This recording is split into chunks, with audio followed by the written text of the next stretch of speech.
सखी सहेली।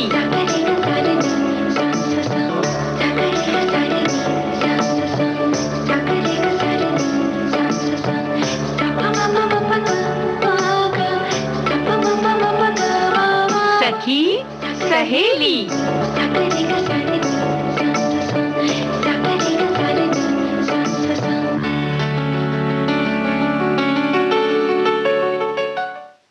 सभी सखियों को राजुल और रेणु चतुर्वेदी का नमस्कार। नमस्कार और ढेर सारी सभी त्योहारों की शुभकामना है ना। सभी त्योहार मतलब हाँ। कि मकर संक्रांति का जो विविध अंदाज है, जो विविध रंग हैं। बिल्कुल राजुल, यही एक ऐसा त्योहार है ना जो हमारे मतलब पूरे देश में यही त्योहार है जो उतनी ही धूमधाम से, जितना जम्मू कश्मीर में मनाया जाता है उतनी ही धूमधाम से केरल और तमिलनाडु में भी मनाया जाता है और वहीं असम में भी, है ना। मतलब और गुजरात के तो क्या कहने, वहाँ तो पतंगों की छटाई देखते बनती है। वैसे अलग अलग नाम है, अलग अलग ढंग रंग से है, हाँ। ढंग है, लेकिन फिर भी है ना। फिर भी वो जो उमंग है ना, उसका तो कहीं कोई ठिकाना नहीं है, क्योंकि ये खास तौर से फसल से जुड़ा हुआ त्योहार है और सब जगह जैसे लगता है कि एक साथ फसल पकती है और तैयार होती है और किसान झूम उठते हैं। वैसे भी हमारा देश कृषि प्रधान देश है तो उसका असर तो दिखाई देता है ना। और कृषि की ये प्रधानता जो है वो सिर्फ खेतों खलिहानों में ही नहीं बल्कि आम लोगों में भी नजर आती है। बिल्कुल नजर आती है। तभी तो बता रहे ना कि ये त्योहार ऐसा है कि जो भले ही अलग अलग नामों से हो लेकिन आज के दिन पूरा पूरा देश बिल्कुल उत्साह में रहता है। और कुछ एक बात ये भी तो है ना कि सूर्य का जब मकर राशि में प्रवेश होता है तो ये भी कुछ एक अध्यात्म से जुड़ जाता है, कुछ भौगोलिक घटना कह सकते हैं इसको, या मतलब नक्षत्रों की अपनी एक अलग जो दुनिया है। हाँ। उसमें भी ये जो घटना होती है जैसे उसका भी अपना महत्व तो है ही, क्योंकि सूर्य उत्तरायण होता है इस समय, इसीलिए गुजरात में इसे उत्तरायण ही कहा जाता है और राजस्थान में भी, है ना। हाँ। और इसके साथ ही साथ जब ये पौष मास का जो ये वाला समय होता है तो ये जो सर्दी, ठिठुराती सर्दी का समय बीतता है तो और एक ऊष्मा सी जो आती है सूर्य के उत्तरायण होने के साथ, उसका जो जश्न मनता है तो उसको अलग अलग जगह पे अलग अलग ढंग से मनाया जाता है। जैसे आपने कहा ना कि दक्षिण भारत में भी, तो तमिलनाडु में इसे ताई पोंगल या उज्वर तिरुनल कहते हैं। बिल्कुल, तमिलनाडु में पोंगल जैसे कहा, वैसे ही केरल की अगर हम बात करें तो मकर विलक्कू कहते हैं और कर्नाटक में मकर संक्रमणा कहते हैं, है ना। अलग अलग नाम है। और जैसे तुमने ठंड की बात की तो जम्मू और कश्मीर में इसको शिशिर संक्रांत कहते हैं। और उत्तर प्रदेश और पश्चिम बिहार में अगर हम बात करें तो इसको खिचड़ी कहा जाता है। हाँ, क्योंकि खिचड़ी बनाई जाती है और वैसे भी, और ये जो उड़द की दाल की खिचड़ी खास तौर से इस दिन बनाई जाती है। वैसे तो सामान्य तौर पर मूंग की दाल की खिचड़ी बनती है घरों में, लेकिन इस दिन ये दोनों जो चावल और उड़द की दाल पक कर आती है तो इसका जो है वो खिचड़ी मनाते हैं। और एक और भी है कि जो कहते हैं कि मिलजुल के रहने का एक प्रतीक भी है कि जैसे खिचड़ी में दाल और चावल मिल जाते हैं और एक नया स्वाद अंदाज बनाते हैं, ऐसे ही जिंदगी में हमें मिलजुल कर रहना चाहिए। और ऐसे ही जीवन में धूप छांव मिली रहती है, जीवन में आंसू और मुस्कान मिले रहते हैं, लेकिन वो सबके मिलने से जो रंग खिलता है वही जिंदगी का असली रंग है। इसीलिए तो असम में माघ बिहू मनाया जाता है ना? और पश्चिम बंगाल में पौष संक्रांति मनाई जाती है। जी हाँ, उड़ीसा में मकर संक्रांति, ऐसे ही महाराष्ट्र और मध्य प्रदेश में भी इसे मकर संक्रांति ही कहा जाता है। वैसे अगर हम ये देखें तो पंजाब में एक दिन पहले से ही जश्न शुरू हो जाता है लोहड़ी के रूप में, जब हम आग तापते हैं। 13 तारीख से शुरू हो चुका है। आग ताप कर उन्होंने तो ये बोला कि 12 से ही शुरू हो चुका है। हाँ, है ना? सही में। तो आग ताप कर जब ये शुरू करते हैं और अगले दिन जब इसका नहान होता है तो नहान के साथ फिर इसका कुछ अलग ही रंग दिखाई देता है। और अलग अलग जगहों पर जो स्नान, दान, ध्यान, इन सब का जो महत्व है और जो परंपरा चली आ रही है उसका भी अनुकरण लोग करते हैं, अलग अलग तरह से इसको मनाते हैं। और खास तौर से जो दान वाली बात है उसका अपना अलग अंदाज है। लेकिन इस समय अगर एक हम लोग इतने उत्साह की बात हो रही है तो एक गीत तो सुनना बनता ही है। बिल्कुल बनता है। लेकिन हम जरा विदेश की भी बात कर लें, क्योंकि हम अभी अपनी सखियों को बताते जा रहे हैं। अच्छा, चलिए हम गीत ही सुन लेते हैं।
बहारियां गई।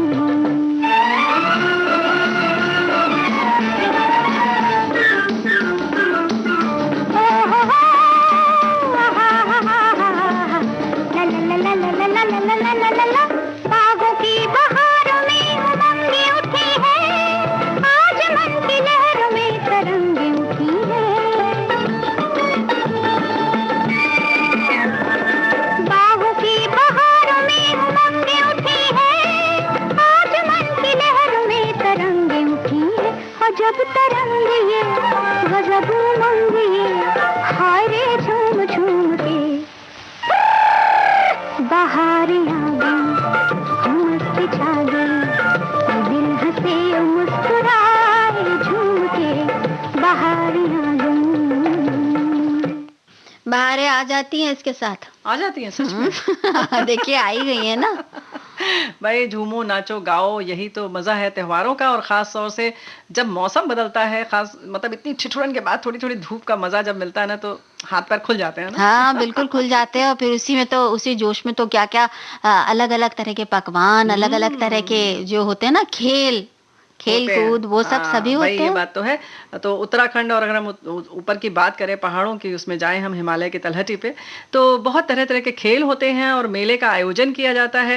क्योंकि जाहिर है कि ये 2-3 महीना उनके लिए बड़ी मतलब ठिठुरन भरा जो होता है, बहुत संघर्ष का होता है। तो उसके बाद वो खूब आनंद उठाते हैं खेल कूद करके, तरह तरह के मेले लगते हैं। और जो स्थानीय चीजें जो लोग हाथ से बनाते हैं वो बेचते हैं बाजार में, हाट लगती है, बाजार लगते हैं, बहुत सारी जगहों पर पशुओं के भी मेले लगते हैं। हाँ, तो ये पहाड़ों में जो मेला लगता है, आपने बात कही ना, वहाँ गिंडी मेला लगता है और वहाँ पे बड़ा अच्छा सा एक खेल होता है। फिर से नाम बताओ। गिंडी मेला। गिंडी मेला, वाह। तो वहां पे क्या होता है कि एक गेंद होती है, उससे खेला जाता है। और जो जीतने वाला टीम होती है, मतलब गांव के लोग 2 टीमों में बट जाते हैं, और जो जीतने वाली टीम होती है वो अपने साथ गेंद ले जाती है। मतलब एक तरह की ट्रॉफी हो जाती है वो उनके पास, और एक यादगार हो जाती है। जैसे क्रिकेट में स्टंप उखाड़ के ले जाते हैं, वही हो गया। तो कुछ याद है कि हमने फतह किया था ये मैदान, तो उसको मानते हैं प्रतीक के तौर पर। तो हम बात कर रहे थे, जैसे तुमने कहा कि राजुल भाई पहले तो थी बड़ी कि नहीं, हम गाना तभी सुनाएंगे जब हम पहले बताएंगे कि बाहर कैसे मनाया जाता है। तो भाई ऐसा है कि चलो हम बात कर लेते हैं बांग्लादेश में। यहाँ पर संक्रांति या पौष संक्रांति के नाम से जाना जाता है, और यही नाम लगभग मिलता जुलता नेपाल में भी है।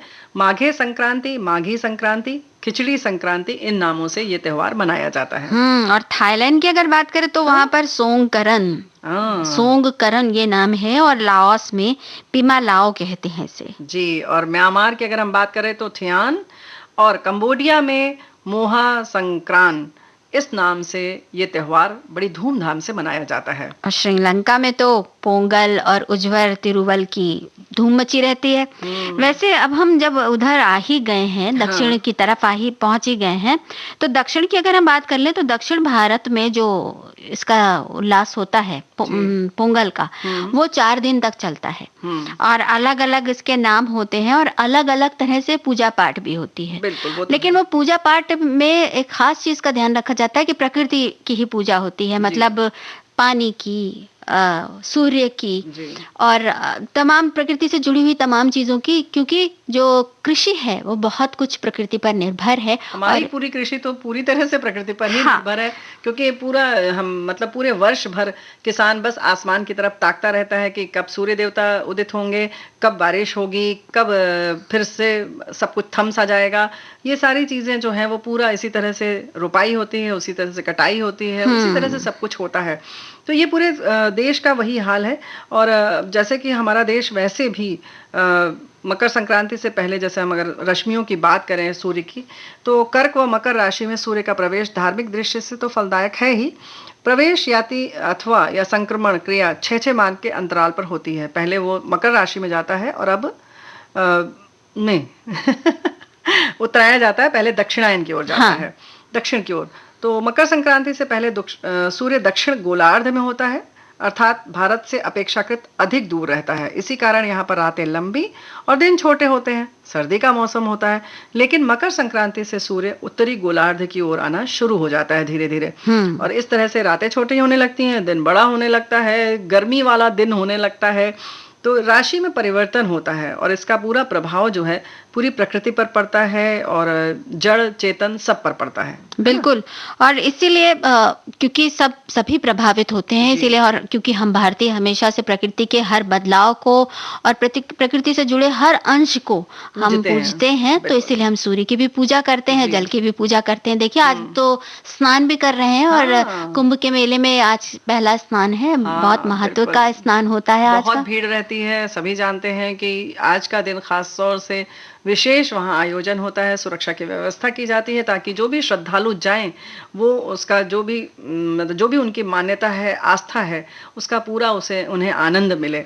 तो पूरी व्यवस्था हमारे ये शासन प्रशासन करते हैं इस तरह से, है ना। हाँ, तो रेणु जी आपने मान्यता और आस्थाओं की बात की है, तो ये भी कहा जाता ना कि आज भगवान भास्कर अपने पुत्र के घर, शनि के घर मिलने आते हैं, उनके घर पे। तो ऐसा माना जाता है कि अगर पिता और पुत्र दूर दूर रह रहे हैं तो अक्सर पिता जाते हैं इस दिन खास तौर से अपने पुत्र के पास, उससे मिलते हैं, आशीर्वाद देते हैं। तो वो कहा जाता है बड़ा शुभ होता है। शुभ होता है, बिल्कुल होता ही है। और बड़ों का आशीर्वाद तो हमेशा ही शुभ होता है। बिल्कुल। और वैसे भी परिवार के सब लोग मिलजुल कर अगर रहें तो इससे ज्यादा शुभ और आनंद का दिन क्या होगा।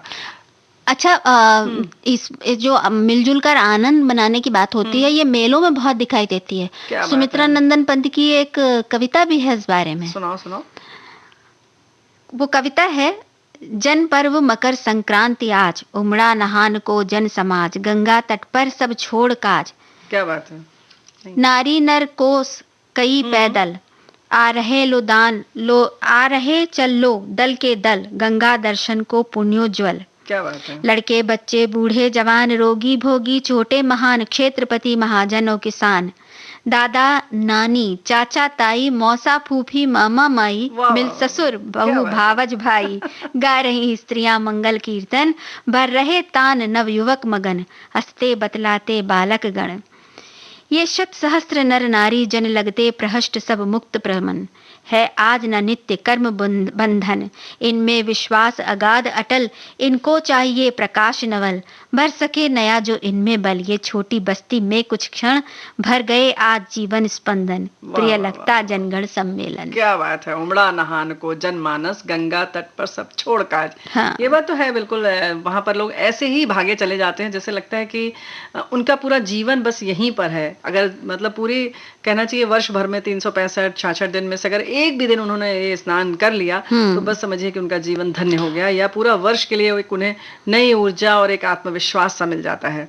और वहीं दान की जब बात आती है तो आज के दिन खास तौर से काला तिल, उड़द की दाल, चावल, इन सब चीजों को देने का महात्म्य है। और वैसे भी कहते हैं कि जो भी चीज हम ग्रहण करते हैं, मतलब उस मौसम की, उस समय की जो फसल नहीं आती है, तो जो संपन्न है वो जो विपन्न लोग हैं या जिनके पास थोड़ा कम है, उन्हें देकर मिल बांट कर खाएं, ये इसके पीछे मंशा होती है। मतलब मौसम के रंग का आनंद सभी लें, चाहे वो जैसे भी हो।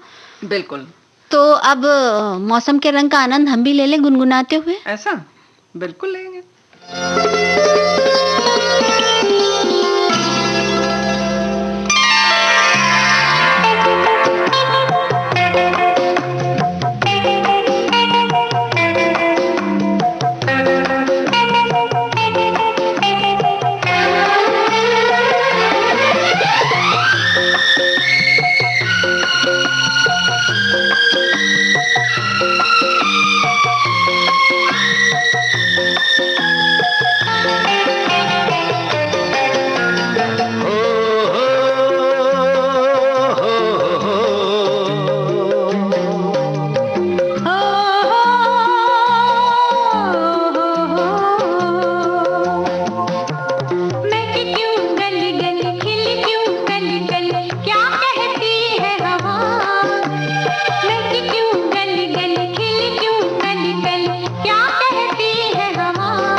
खुशी मिले, लंबी जिंदगी मिले, देती है ये दुआ। अलबेला मौसम कहता है स्वागतम, अलबेला मौसम कहता है स्वागतम।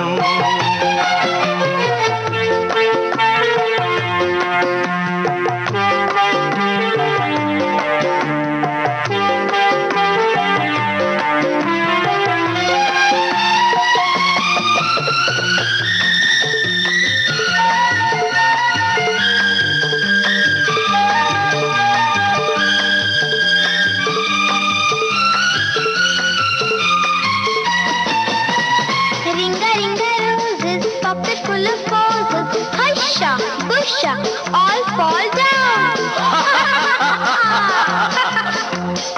कौन सा है वो फूल के जिससे आंगन बनता है गुलशन? जब आंचल में लाल हंसेगा घर बन जाएगा मधुबन। कौन से हैं वो दीप के जिनसे डरते हैं अंधियारे? घर में उजाला भर देते हैं सुंदर नैन तुम्हारे, सुंदर नैन तुम्हारे। अलबेला मौसम कहता है स्वागतम, अलबेला मौसम कहता है स्वागतम।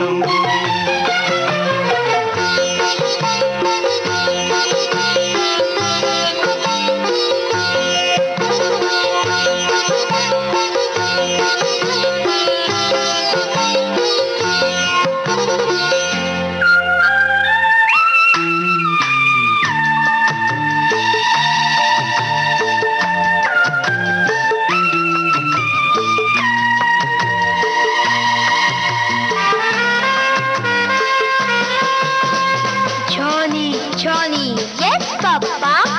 Eating sugar, no, Papa. Telling lies, no, Papa. Open your mouth, ha ha ha.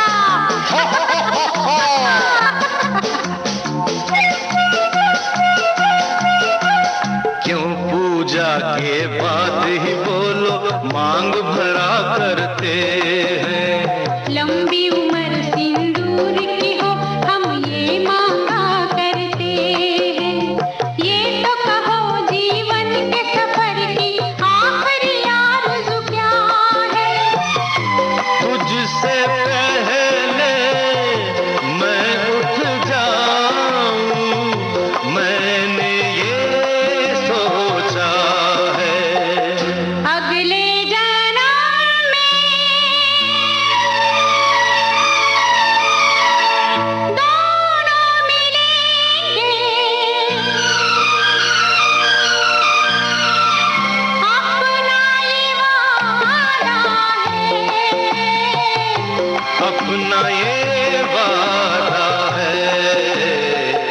अलबेला मौसम कहता है स्वागतम, अलबेला मौसम कहता है स्वागतम। महकी क्यों गली गली, खिल क्यों गली गली, क्या कहती है हवा? तुझे हर खुशी मिले, लंबी जिंदगी मिले, तेरी दी है ये दुआ। अलबेला मौसम कहता है स्वागतम, अलबेला मौसम कहता है स्वागतम।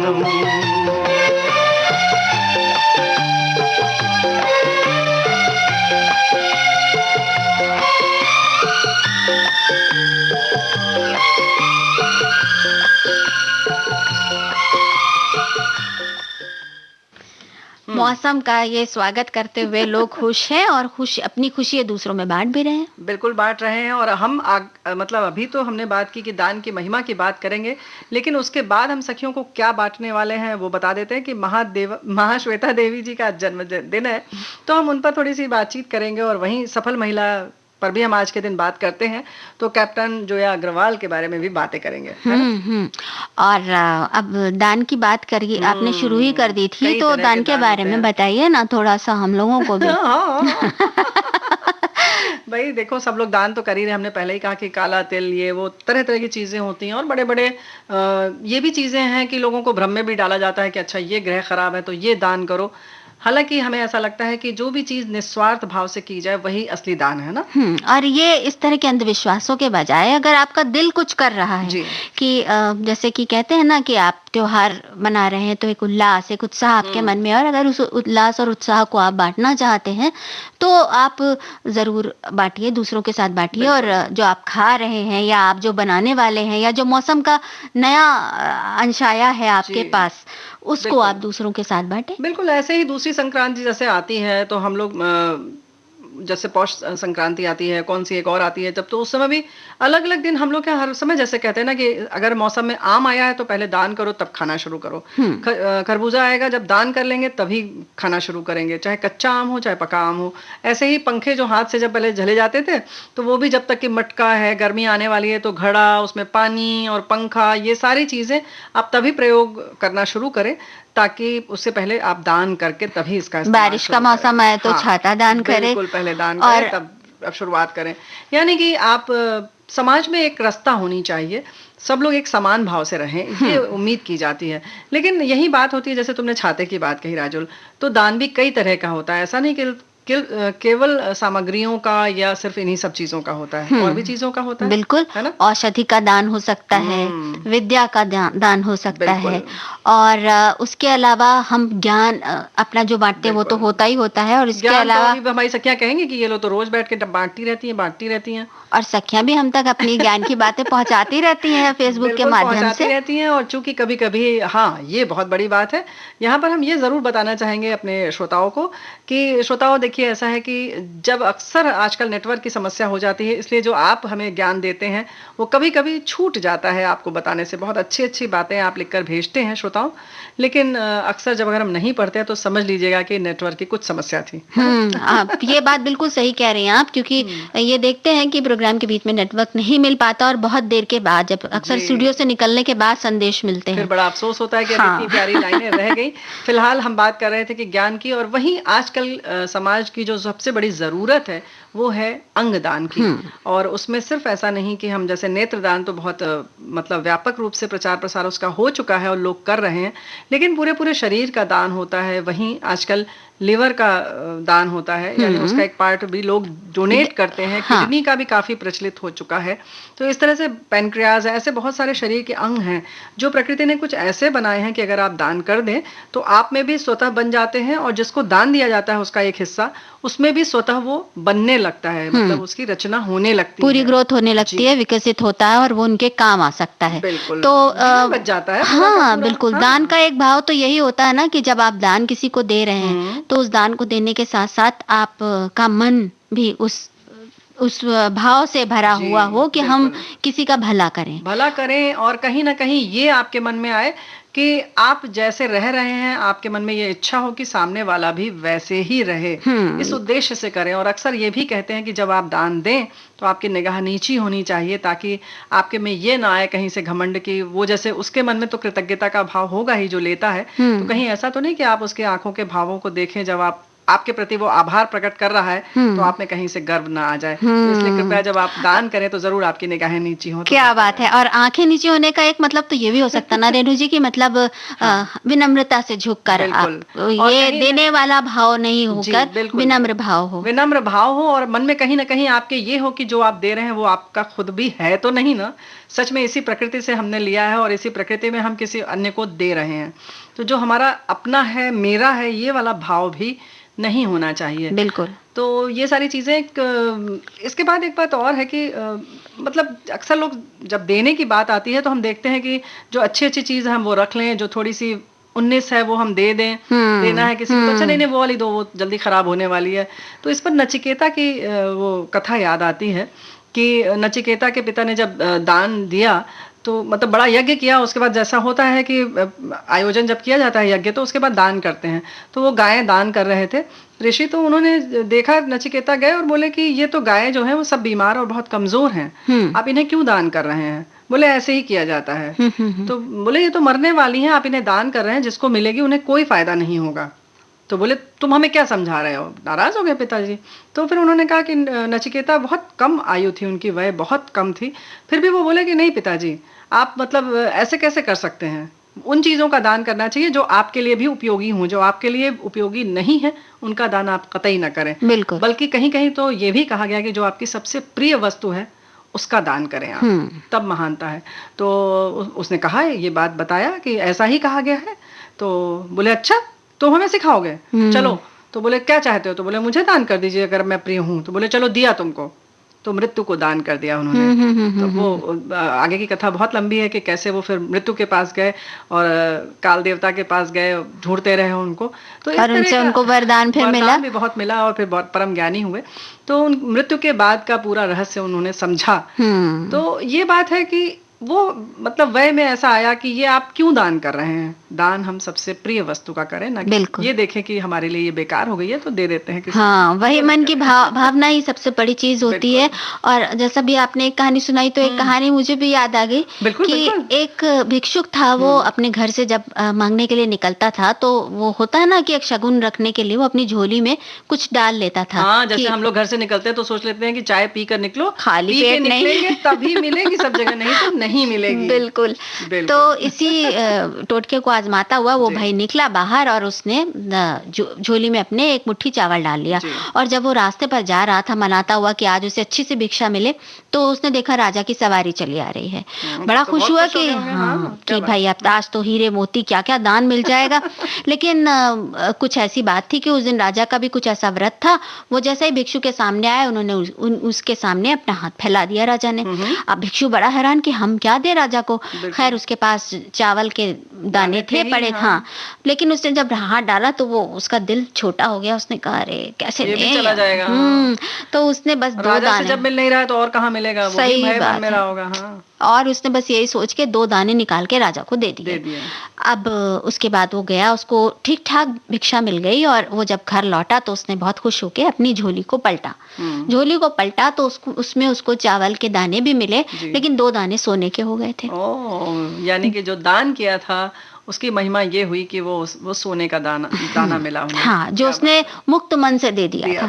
तो मुक्त मन से दिया हुआ कोई भी चीज खाली नहीं जाती। आप अपना, और सबसे बड़ी बात तो आजकल रेणु जी, समय का दान दे। बिल्कुल, हम कहने ही वाले थे कि समय का दान सबसे ज्यादा महत्वपूर्ण है।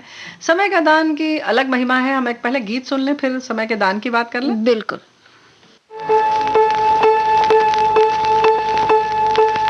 मधुबन खुशबू देता है, सागर सावन देता है। जीना उसका जीना है जो को जीवन देता है।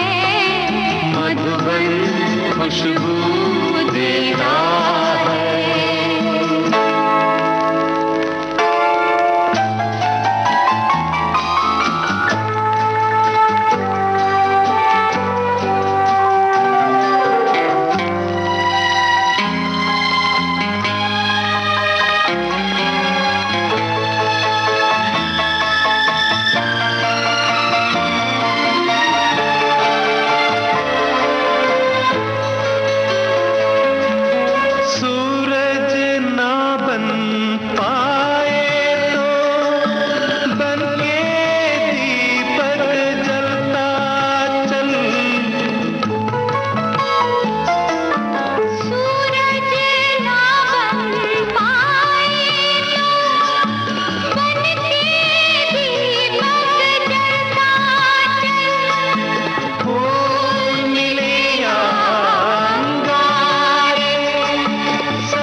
हमारे आसपास कितनी सारी चीजें ऐसी हैं सच जो बात है। देती हैं, प्रकृति से जुड़ी हुई। सब प्रकृति तो देती ही रहती है, उससे कभी कुछ लिया ही नहीं हमसे, अनवरत सही देती रहती है, अनवरत देती रहती है। तो दान हमें देना चाहिए। समय के दान की बात राजू तुम कर रही थी ना? हाँ, जैसे समय का दान एक बहुत ही आज के युग में खास तौर से बहुत ही उपयोगी दान है। बिल्कुल।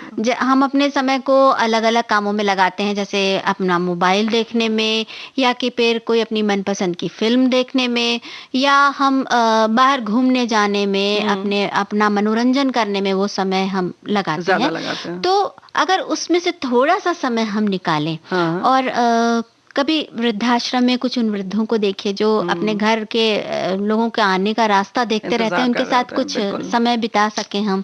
या फिर कोई ऐसा हो जो अकेला पड़ गया हो, जिंदगी में एकदम अकेला हो गया हो और उदास हो, टूटा हो दिल, उसके साथ थोड़ा सा समय बिताएं, बिल्कुल, थोड़ा सा बिल्कुल। सहयोग दें उसे। बिल्कुल, तो बिल्कुल। इससे अच्छा बड़ा तो कोई दान इससे ही नहीं बड़ा है। दान कुछ नहीं होगा। और अगर हम चलिए कहीं जाने की बात तो सचमुच बहुत महत्वपूर्ण है और जाना ही चाहिए। इस तरह से आप कुछ अपने समय को दान दें, लोगों को समय साझा करें, बातें मिल करें।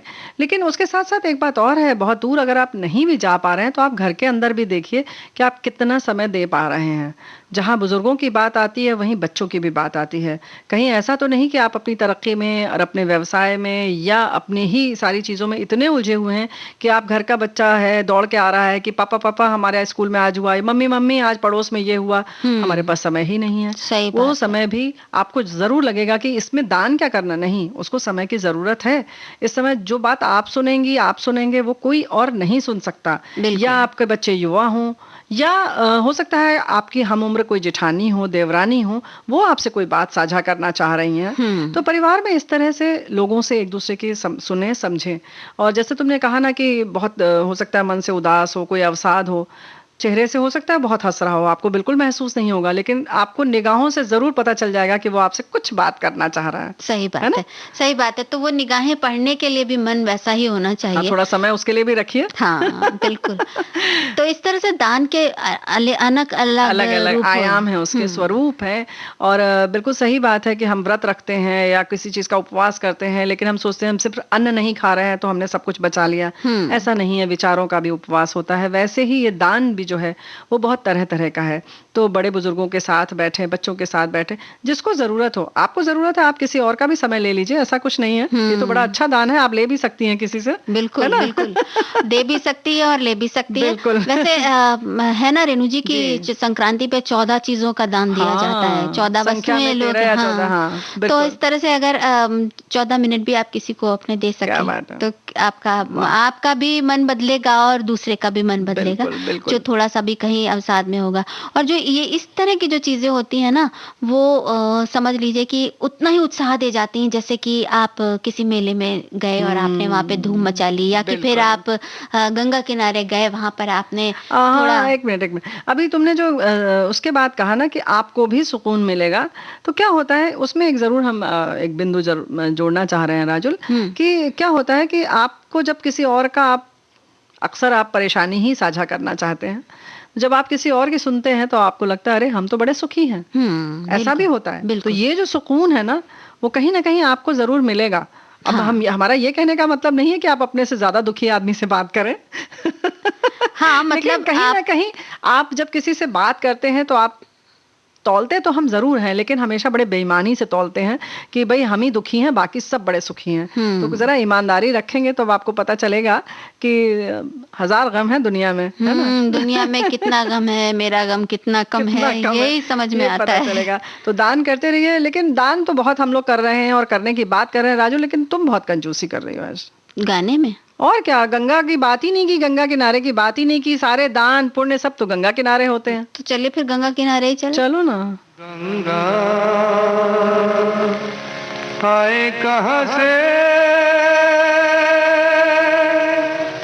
गंगा जाए कहाँ रे,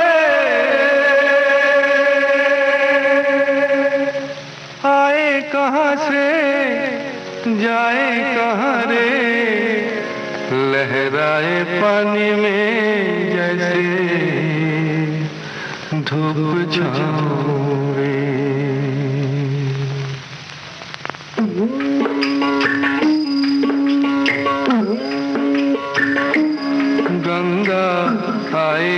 कहाँ से गंगा जाए, कहाँ रे लहराए पानी में जैसे धूप छाँव। गंगा आए कहाँ से गंगा जाए, कहाँ रे लहराए पानी में जैसे धूप छाँव।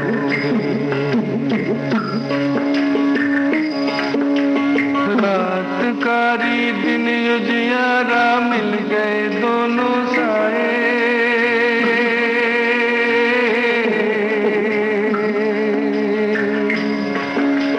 रात कारी दिन उजियारा मिल गए दोनों साए।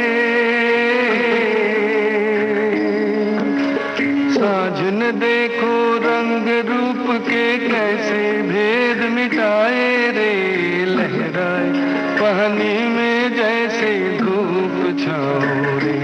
गंगा आए कहाँ से गंगा जाए, कहाँ रे लहराए पानी में जैसे धूप छाँव रे।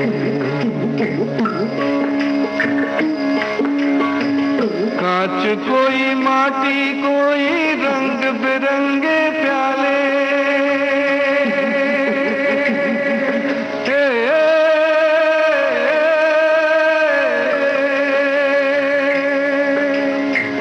कांच कोई माटी कोई रंग बिरंगे प्याले।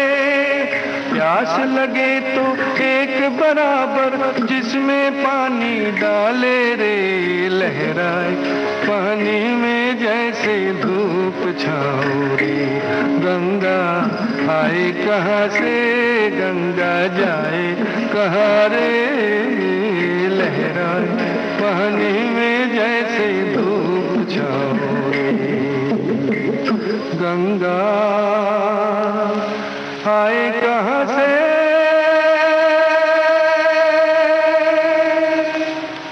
गंगा जाए कहाँ रे। गंगा की बात तो हो गई और हम गंगा के किनारे पर खूब आनंद भी लेकर आए हैं। बिल्कुल सही बात है, मजा आ गया। वैसे आनंद का जो ये जो एक सागर होता है वो कोई अच्छी सी किताब हो उसमें भी उसको पढ़ते हुए भी आता है। और आज जब किताबों की बात चल रही है तो एक बहुत ही महाश्वेता देवी जी की बात जरूर होगी, क्योंकि आज उनकी जयंती है और उन्हें स्मरण करते हैं हम। बहुत सारी रचनाएं, ना भूलने वाली रचनाओं की यादगार रचयिता है। बिल्कुल 14 जनवरी को 1926 को जन्मी थी वो ढाका में। और अग्निगर्भ, जंगल के दावेदार, 1084 की माँ, माहेश्वर जैसी उनकी कृतियां रही।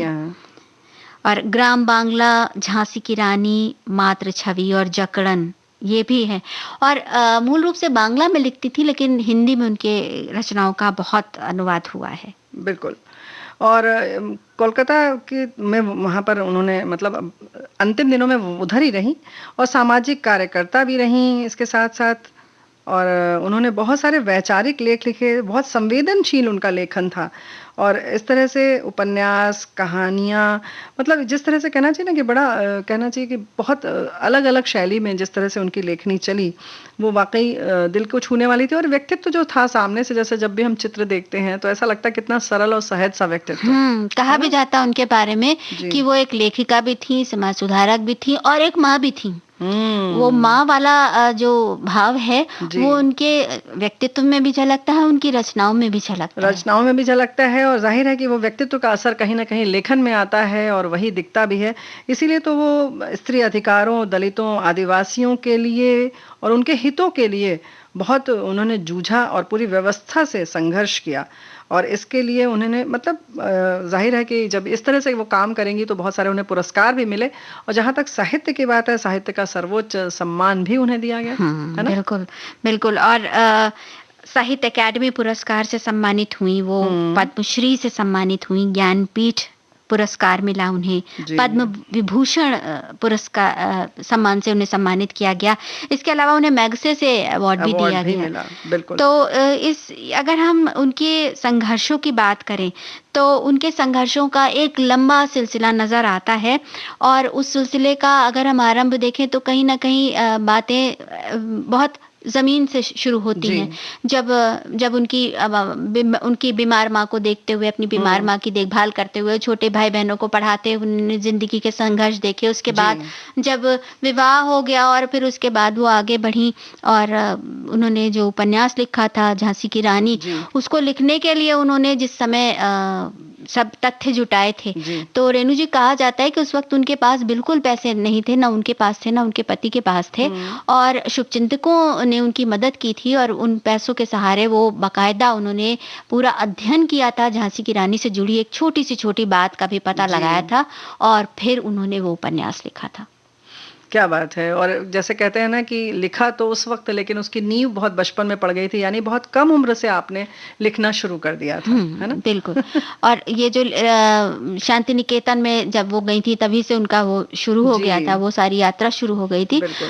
तो ये जो पृष्ठभूमि होती है ये कहीं न कहीं आपको अंदर से समृद्ध करती है जी। और ये जो समृद्धि है ये आपकी रचनाओं में भी दिखती है। रचनाओं में दिखती है और सिर्फ समृद्धि जो है वो समाज को बहुत समृद्ध करती है, यानी कि जो उसको पढ़ता है उसको एक अलग सा कहते हैं खजाना सा मिल जाता है। बिल्कुल, जो पढ़ने वाले लोग हैं, जिनको पढ़ना बहुत पसंद है, किताबों का एक अलग महसूस करते हैं जो लोग, उनके लिए ये किसी रत्न से कम नहीं है।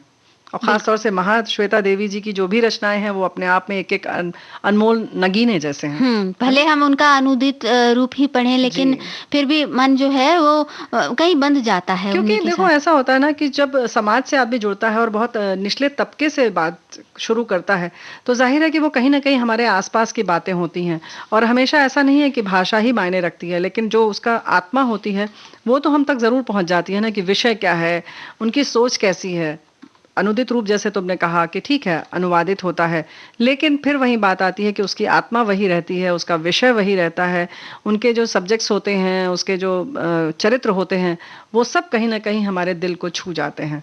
तो महाश्वेता जी की जो रचनाएं हैं, हम अपनी सखियों से और अपने श्रोताओं से यही कहेंगे, श्रोताओं आप इसे पढ़ें और अधिक से अधिक साहित्य के नज़दीक जाएं और कोशिश करें कि ख़ास तौर से महाश्वेता जी की जो कृतियां हैं उनको जरूर पढ़ें। और जो उनकी रचनाएं हैं उनमें फिल्मों का भी निर्माण हुआ है, जैसे बहुत सारे का रुदाली है, उस पर 1993 में फिल्म बनी और 1084 की माँ, इस पर भी फिल्म बनी। तो रेणु जी ऐसी जब साहित्यकार या ऐसे रचनाकारों से जब हमारा साबका होता है या जब हम उनकी रचनाएं पढ़ते हैं तो मन में जो हमारे एक अच्छा सा सकारात्मक भाव पैदा होता है, उसके साथ ही साथ हमारे अंदर बहुत कुछ जुड़ता चला जाता है। वो जो संघर्ष का एक संघर्ष के प्रति हार ना मानना और चुनौतियों के सामने डटकर खड़े रहना वाली एक बात होती है, वो कहीं ना कहीं हमारे अंदर बिल्कुल। साहित्यकार सिर्फ साहित्य नहीं रचता है, बल्कि इस तरीके के जो साहित्यकार होते हैं वो कहीं ना कहीं एक प्रेरक व्यक्तित्व के रूप में सामने आते हैं हमारे, कि जैसे कहा ना कि ऐसा जैसे लगता ही नहीं है कि सुनकर जो संघर्ष की बातों को अगर सुने तो अगर उसको हम अलग कर दें तो लगता ही नहीं कि कोई इतने संघर्षों के बीच में ऐसी ऐसी रचनाएं रच सकता है। और इतनी कम उम्र से शुरू करने का मतलब तो लगता है कि सच में कुछ कुछ कृपा है और कुछ कुछ उनके जो जज्बे हैं कि संघर्ष के प्रति एकदम डट कर खड़े होने वाली वो जो जज्बा है वो कहीं ना कहीं प्रेरित करता है। और कहीं ना कहीं हमें भी जिंदगी में जब इस तरीके की समस्या आती है तो हम ऐसे ही लोगों को तो याद करके आगे बढ़ पाते हैं। बिल्कुल। तो अब एक गाना सुन लिया।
गई राह से छाँव, दूर है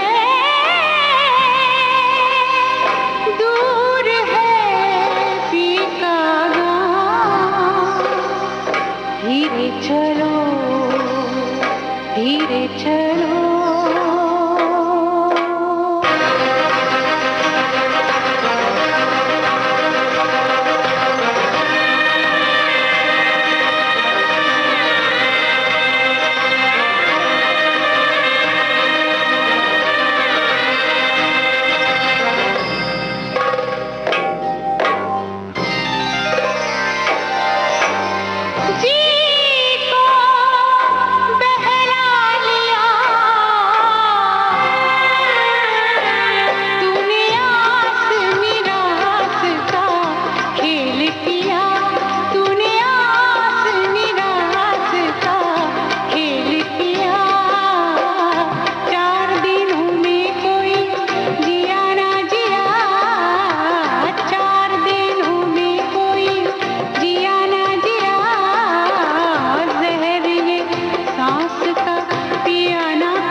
हम लाख कह लें रेणु जी कि समय धीरे धीरे चले, लेकिन समय तो अपनी रफ्तार से चलता है। जरा घड़ी की ओर देखिए। तो फिर ये गाना क्यों बजाया? इसीलिए भागा जा रहा था तो? हाँ, मैंने कोशिश की समय सोचा को तुमने कि ये गाना बजा देंगे तो समय रुक जाएगा। कहाँ ऐसा रुकता है नहीं है, गलतफहमी का शिकार हैं आप मैडम। हाँ तो लेकिन हम बात कर रहे थे साहित्यकार महाश्वेता देवी जी की, जो हमारे लिए एक सिर्फ रचनाकार नहीं बल्कि ऐसे संघर्ष के बाद जब जिस तरह से लोग लिखते हैं तो कहीं ना कहीं प्रेरणा मिलती है। ऐसे ही हमने जो कार्यक्रम के शुरू में कहा था कि हम जोया अग्रवाल के बारे में बताएंगे, है ना? कैप्टन जोया अग्रवाल ये भी एक मिसाल बनकर हमारे जीवन में आई हैं। और नए साल की ये जो शुरुआत है तो इसमें बहुत एक नया इन्होंने इतिहास रच दिया। हाँ। यानी कि हमारे देश के एयर इंडिया की 4 महिला पायलट की एक टीम ने दुनिया के सबसे लंबे हवाई मार्ग नॉर्थ पोल पर उड़ान भरा और रविवार को अमेरिका के सैन फ्रांसिस्को से उड़ान भरने के बाद महिला पायलट की ये टीम नॉर्थ पोल से होते हुए बेंगलुरु के कैपेगौड़ा अंतर्राष्ट्रीय हवाई अड्डे तक आई और 16,000 किलोमीटर की दूरी तय की। और इसे लेकर ये जो पूरी यात्रा थी, इसमें बहुत जी। उत्साह सबका था। बिल्कुल। एयर इंडिया समय समय पर इसके बारे में जानकारी दे रहा था। इसके जी। अलावा जो हमारे सिविल एविएशन मिनिस्टर हैं हरदीप पुरी जी, उन्होंने भी काफी इसके बारे में बताया, अपने जी। ट्विटर हैंडल पर इसकी जानकारी दी। फिलहाल विमान नॉर्थ पोल के ऊपर से गुजरकर भारत पहुंचा तो वहां पर जाहिर है कि लोगों में एक उत्साह था, क्योंकि हाँ। हमारे देश की एक कैप्टन जोया और हमारे जो टीम के जो खास तौर से जो 4 पायलट का जो मतलब एक सदस्य की टीम है, पूरा क्रू उसका था ये वो, नेतृत्व हाँ। खुद ये जोया कर रही हैं। जी। और इस टीम में कैप्टन पापागरी तन्मयी, कैप्टन शिवानी और कैप्टन आकांक्षा सोनवरे जी, ये हैं।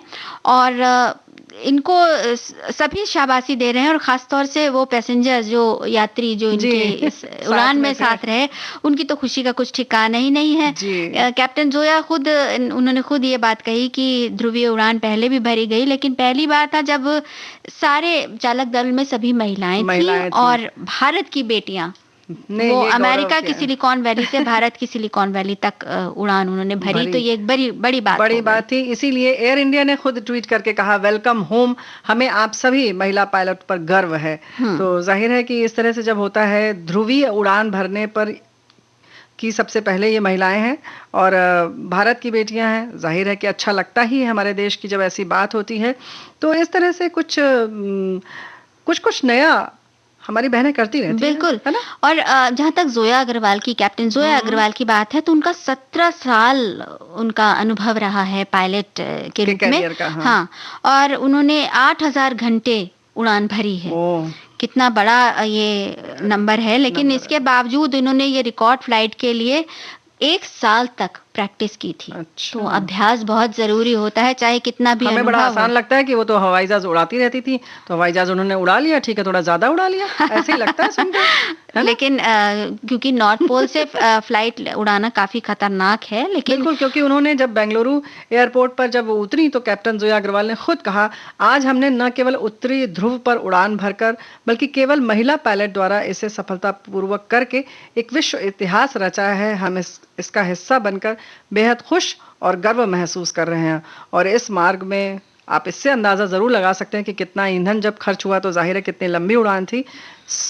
10 टन ईंधन इन्होंने बचाया। बहुत ज्यादा जो खर्च होता है उसमें, वहां पर भी इन्होंने करिश्मा दिखा दिया कि महिलाएं किस तरह से जिस क्षेत्र में जाती हैं तो कुछ ना कुछ बचत कर आती हैं, या कुछ अपना उसमें एक पुट डाल देती हैं, एक अपना एक शैली डाल देती हैं। तो महिलाओं की बचत यहाँ पर भी रंग लाई। और इस तरह से ऐसे जब भी हमारी सखियां या हमारी बहनें जब ऐसा काम कर गुजरती हैं, तो अंदर से एक हिम्मत सी बनती है, एक विश्वास सा आता है, और साथ ही साथ लगता है कि इस रास्ते पे उड़ चलें या कि फिर जिंदगी के और किसी नए रास्ते पर बढ़ चलें, जहां पर बढ़ने से हमारी हिम्मत हमें रोक रही थी अभी तक। तो कुछ मुश्किल नहीं है अगर कोई ठान ले तो बिल्कुल सही।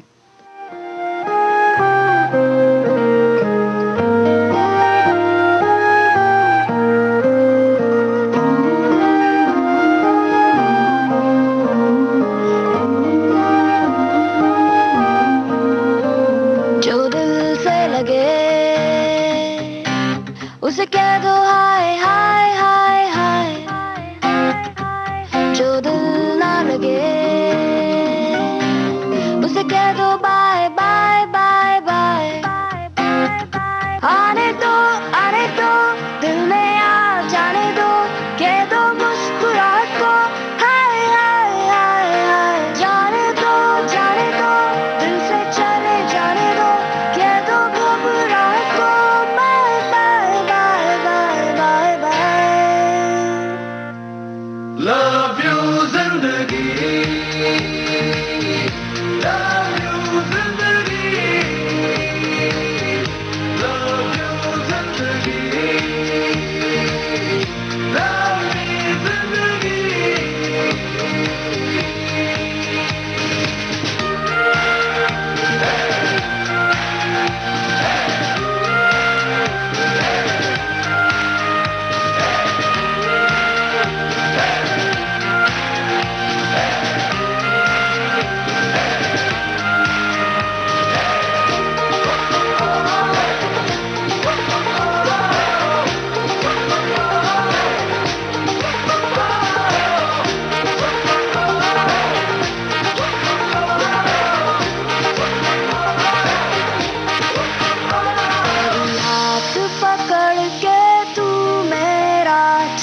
दे, चल दे, कभी हाथ छुड़ा के मैं तेरा चल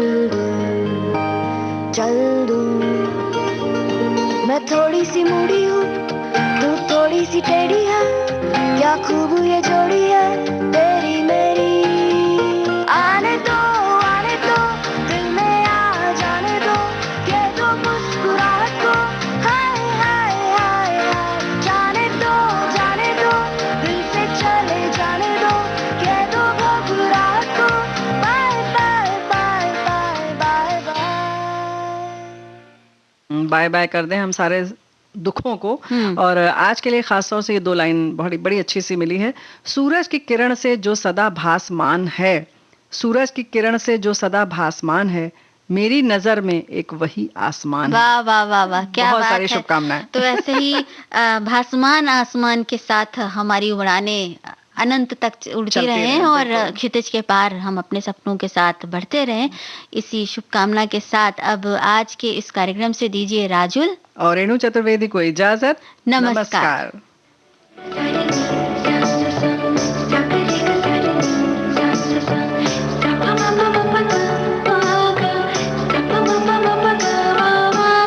सखी सहेली।